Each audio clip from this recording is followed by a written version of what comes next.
यह निर्मल सत्संग है। इसको इसलिए नहीं समझ पाते हो क्योंकि गंदगी कर्मों की और दुखों की लेकर आते हो। यह गठरी फेंकने नहीं देते हैं। पापों की गठरी को बांधकर सिर पर रख लिया है, इसीलिए दब जाते हो। इसीलिए तो कहा गया है कि जब पापों का घड़ा भर जाता है तो धरती पर उथल पुथल होती है, वह चाहे अग्नि से हो, वायु से हो, धरती से हो, आकाश से हो। ठीक यही स्थिति वर्तमान में है। यह सूक्ष्म ज्ञान है, इसे साधना द्वारा ही जाना जा सकता है। चिदाकाश का मतलब है मृत्युलोक का नाका। यही सूरत बैठा दी गई।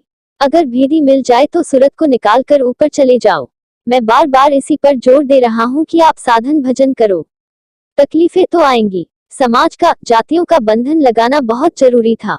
आजादी मिली तो अब सब अनुशासन खत्म कर दिया। अब न समाज का बंधन, न जाति का बंध, न परिवार का बंधन। हम सब तरफ से आजाद हो गए। हिंसा इस प्रजातंत्र में बहुत हुई। अब तो न प्रजातंत्र रहा न राजतंत्र रहा। बाहे जिसकी हिंसा कर डालो, कोई पूछने वाला नहीं है।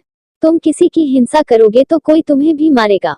यह हिंसा तुम पर भी आवे, एक दिन काल शीश पर धावे। तुम इस पर कुछ करो विचार। महात्माओं के प्रमाण तो रहते ही हैं और रहना भी चाहिए। जहां आत्मा और परमात्मा की व्याख्या होती है वहां धर्म है। अपने मन में संदेह मत करो। यह प्रजातंत्र है। प्रजातंत्र में सबको अवसर मिलना चाहिए।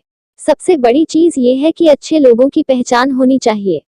अच्छे लोगों से अच्छाइयां आती हैं, बुरे लोगों से बुराइयां आती हैं। बुरे लोगों से बुराइयां फैलती हैं, अच्छे लोग आने लगे प्रजातंत्र में तो अच्छाइयां आ जाएंगी। आप अपने अधिकार का हनन करते हो, इसलिए आप दोषी हो गए हो।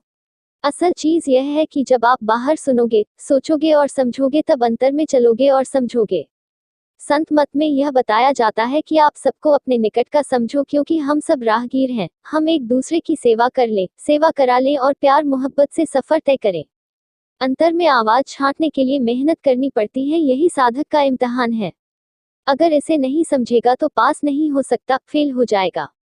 आवाज अपने अपने शरीरों में बंद कर आती है, इसीलिए हम उसे छांट नहीं पाते हैं। कर्मों के मोटे पर्दे हैं। आवाज के सुनने से पर्दों की सफाई होती है।